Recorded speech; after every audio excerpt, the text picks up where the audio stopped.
What's good? It's your boy Fanon. All right, man. I'm going to talk a little Errol Spence, Jon Ennis.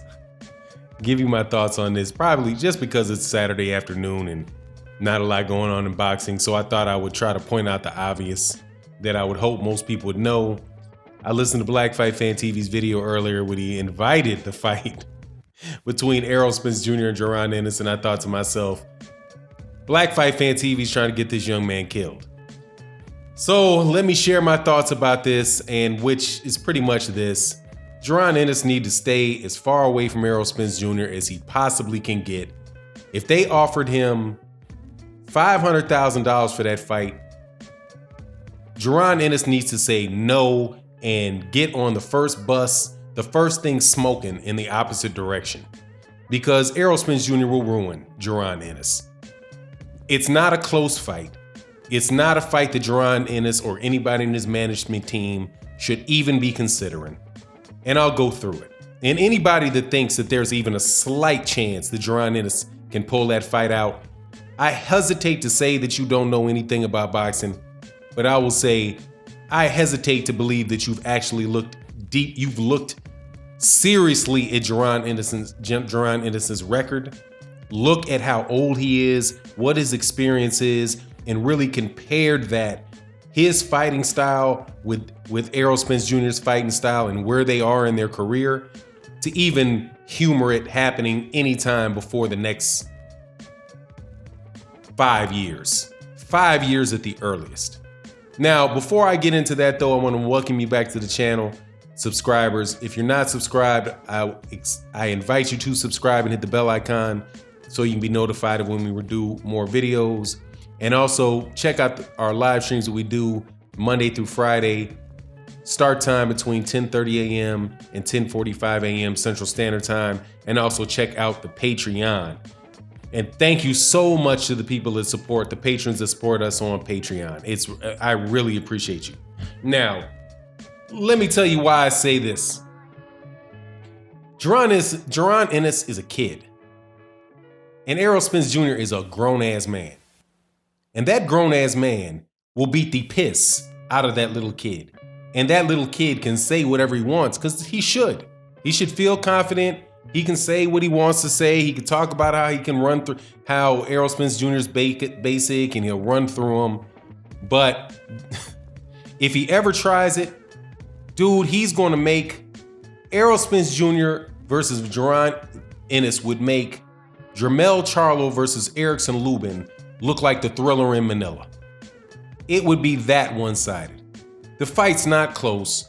Doron Ennis ain't got no business in the ring with him other than to spar. Now, if Doron Ennis wants to go to Dallas, get in the camp and train with Errol Spence, I think he should do that. I think that would be really good for him. But a fight? No. And let me tell you why. I've watched Doron Ennis's fights, and I've watched Doron Ennis's amateur fights. I am very high on Doron Ennis. Doron Ennis is a 21-year-old kid out of Philadelphia who is in that class of 21-year-olds like Money Pal, like Money Pal the Fourth, Shakur Stevenson, also, well, not Shakur Stevenson, because I think he actually went to the Olympics, but Teofimo Lopez, all these kids that went pro because they moved up the age limit to go to the Olympics. So he really had to go pro, or he had to wait until, I believe they might have moved that age up to 20, if not 21, which means he'd be eligible for the Olympics now. But anyway, it would have been significantly after he turned pro, because he turned pro at 18. I think the same thing was with Devin Haney. Errol Spence Jr., on the other hand, went to the Olympics. He didn't turn pro until he was 22 years old. The amateur fight that sticks out in my mind the most is Doron Ennis versus the southpaw, Gary Antoine Russell, where Gary Antoine Russell beat him. It was a southpaw on southpaw matchup. Doron Ennis was a very, kind of slick fighter. I think he might have won one of the bets, but the second bout that they had in the lead up to the Olympic trials, Gary Gary Russell Jr. won. And I've noticed, he's having a hard time with his southpaw. Now, I know that was before he turned pro and all that, and things might have changed. But you look at his record in the pros. He has a amateur record in the pros. And let me tell you what I mean by that. 17 of his 22 fights have been against guys with double-digit losses. Double-digit losses or losing records. 17 out of 22, which means he's had only five fights with guys with winning records. 5. Compare that to how they brought along the older, more mature Errol Spence Jr. at 22. Errol Spence Jr. has 25 professional fights. He's only fought one guy with a losing record and one guy with double-digit losses. Doron Ennis is not being brought around at the same pace that Errol Spence Jr. was because Doron Ennis is a kid. Doron Ennis's jab, the best thing that I like about Doron Ennis is I like his head movement. I like his left hook to the body. I like his left hook. I like his right hook to the body. I like his uppercut, but what Doron Ennis does not have, at least not I've seen, is a jab. A jab that is going to keep somebody that is that big, that fundamentally sound, that, as Doron Ennis likes to say, basic. Because, dude, basic ain't bad. If what basic means is extremely tight, very, very unlikely to leave himself open to get hit, and constantly putting pressure on you. I really shouldn't have to say that this is a mismatch at this point in time in their career, but it is a mismatch. It's not a close fight. Doron Ennis saying that, Doron Ennis can say that because Doron Ennis should be very confident about what he's doing. And I think that there is a small chance that I could be wrong about the fight. But the only thing that I have a small chance of being wrong about is whether or not it's going to make Jermell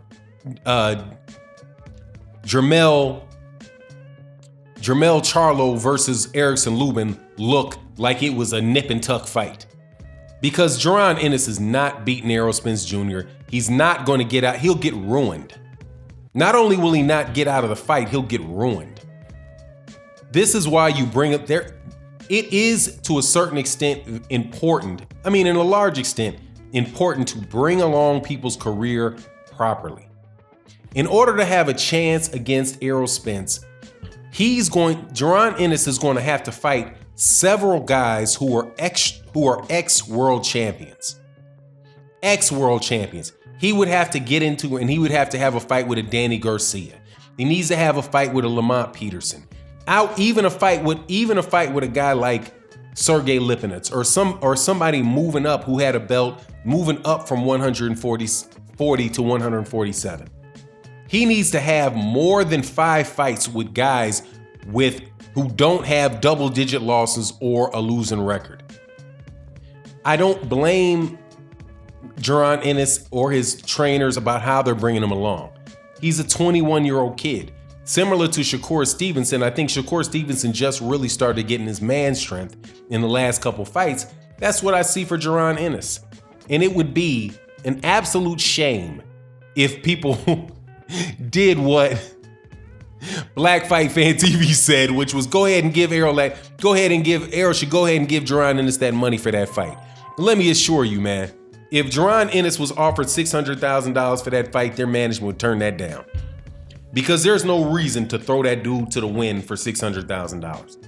He is way too promising of a prospect. But to tell you the truth, when it's time for Doron Ennis to really take off and be the top dude in the welterweight division, if he'll still be there, he might be at 154. But if he's at 147, it's going to be guys like Teofimo Lopez when he moves up to 147 pounds, because I believe Teofimo Lopez is eventually going to be there. It could be guys like Josh Taylor. Josh Taylor gets up there. basically the next wave of welterweights. Errol Spence Jr., man, let's not insult. I hope nobody is really going to insult Errol Spence Jr.'s ability in such a manner to believe that a guy that is as undeveloped as Doron Ennis has a snowball's chance of hell of winning that fight. And more than likely, Errol Spence Jr. is going to destroy. Errol Spence Jr. will ruin that kid. He will ruin that kid. And it wouldn't even be worth him getting ruined. Because he's got so many years to get better, so many years to grow, to experience things in the ring, experience a tough southpaw fighter that likes to come forward, experience a guy that isn't gonna just come in there and lay down for you. Go through all those things, go through all of the stages of development that a guy like that needs to go through. It's few and far between where guys can come out of the Olympics in 18, 19, 22 years old, win major world champions against guys who are legitimate competition for them. I'm not talking about guys that can win a belt at 22 or whatever against a guy that's older or, some secondary, tertiary belt. Here we're talking about the guy that's the best, that is arguably the best welterweight in the world. Might be, number one. Some people might say it's Terrence Crawford, but regardless, I would say the same thing about Jon Ennis fighting Terrence Crawford. Terrence Crawford will beat a mud hole in that dude, but not because of lack of talent on Doron Ennis's part. It's just lack of experience, man. He's got to get a jab. He's got to stop getting hit so much because Doron Ennis will slip punches, but I have seen him get hit. Because his jab, the guard that he uses, I'm not the biggest fan of. I think he should at times use a high guard. And maybe I haven't seen him do it. I'm sure there's things he can do in the ring that I've not seen, but all in all, man, don't do that to that young man. And if he's clout chasing, that's cool. Clout chase, man. Say the names of the big boys just as long as you ain't serious and stupid enough to actually get in there with them yet. And with that, I'm out. Peace.